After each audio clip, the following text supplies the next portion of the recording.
And also Christians have to say that Islam has truth when it says that we're all to submit before God. That was about the first truth that Muhammad says the angel Gabriel brought to him at the age of 40 when he was seeking God. He was a seeker, a religious seeker in the cave above Mecca. And we're all going to face the judgment, and we all have to submit to God, therefore, in preparation for the judgment. And we Christians have to say, yes, that's right. That's truth. Now, we Christians also would have to say that Islam only has partial truth and only limited truth. For instance, you Lutherans know that works don't get you to God. We aren't saved by works. Lutherans call that works righteousness. And many Muslims, perhaps even most Muslims, believe in a kind of works righteousness. And we have to say at that point they're wrong. But we also need to acknowledge that Sufis, those are mystical Muslims, and in Egypt, a recent study showed that half of the Muslims in Egypt are Sufis. That Sufis believe in grace and talk about grace.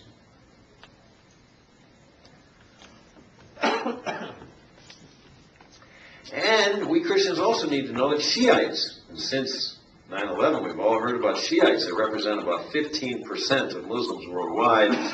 They're almost all located in southern Iraq and in Iran. And Shiites believe there's a strong thread in their tradition that talks about redemptive suffering. That the suffering of a separate person from me can somehow bring redemption to me through that person's suffering. Now they talk about the redemptive suffering of Hussein, the Prophet's grandson. He was captured and assassinated at Karbala. But we have to say the idea, of course the person is the wrong person for Christians, but the idea of redemptive suffering, and historians tell us that possibly this idea of redemptive suffering came from contact with Christians. Now we don't know that for sure. But we have to say as Christians that the concept, if not the person, is true. And even Sunnis, who are 85% of Muslims, even a lot of Sunnis say, if you really get to know them and you really talk to them, that they know that they're not righteous enough to make it to paradise. That they'll have to spend a lot of years in a quasi-purgatory. Most Muslims believe in this, that after death, they suffer in purgatory until they're purged. A very Catholic idea, you might say. But many Sunnis would say that they know they're not good enough, and they're trusting in the merits of the Prophet's family. Concept, once again, that resonates with Christians.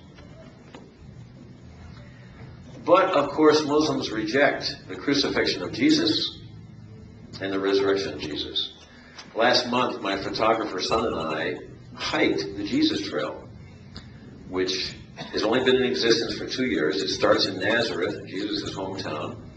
It's a 4-day hike, 40 miles. You hike 10 miles a day, and you stay with Israelis and Palestinians along the way, Jews and Muslims and Arab Christians, which we did. We hiked with 50-pound packs on our backs because my son's a photographer. He brought along 3 cameras and a tripod, and we had to carry our food and water, which is really heavy when it's really hot and really dry.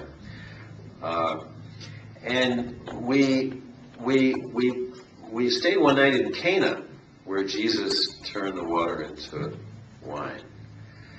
And we were hiking up out of Cana, up this top of this mountain, and we passed by this beautiful house. And this is an Arab town almost entirely. This beautiful house, and the owner of the house was picking dates from this date tree in his front yard, and he invited us in. Arabs are so friendly.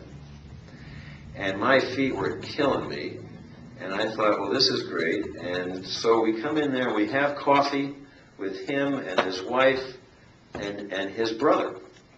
And his name is Marwan, and he's 41 years old. And Marwan says, I'm not a Christian,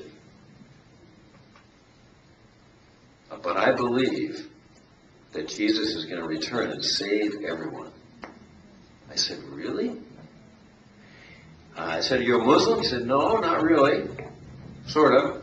He said, when I was a boy, I was very sick. And my mother prayed to God that if God would heal me, she would make me a Christian.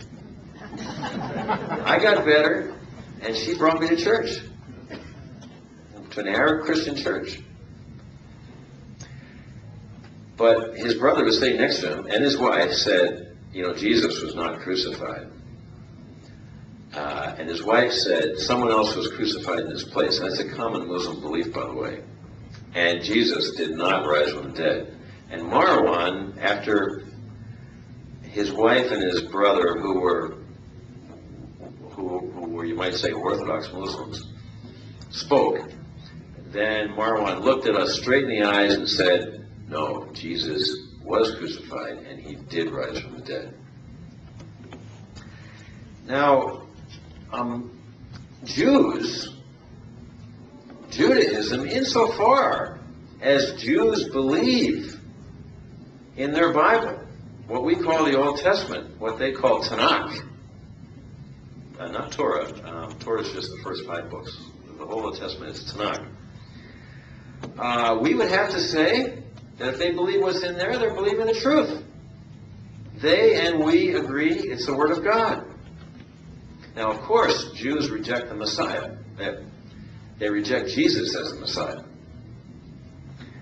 Largely because they say, the Old Testament prophecies say that Jesus, or that the Messiah, will bring peace to the whole world, and all the kings of the earth will bow down before him.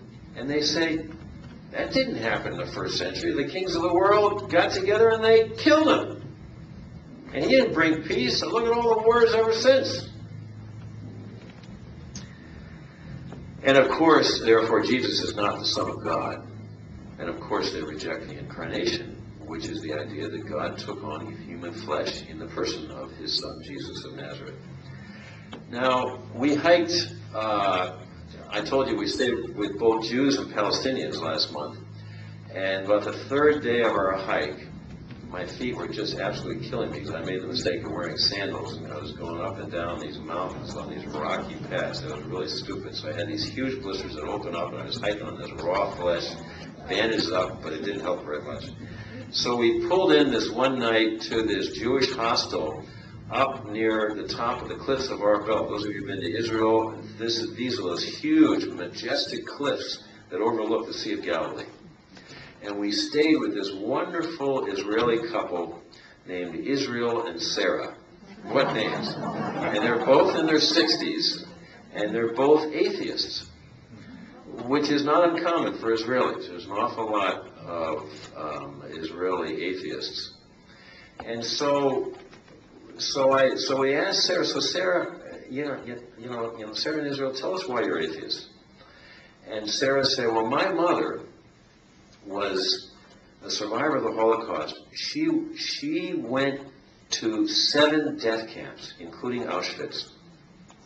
And before she went, she was a very conservative, Orthodox, deeply believing Jew. And when she came out, she was an atheist because she said, God didn't hear my prayers. Now, I felt like saying, well, but she survived. Couldn't she see that as an answer to her prayer? But I didn't say anything.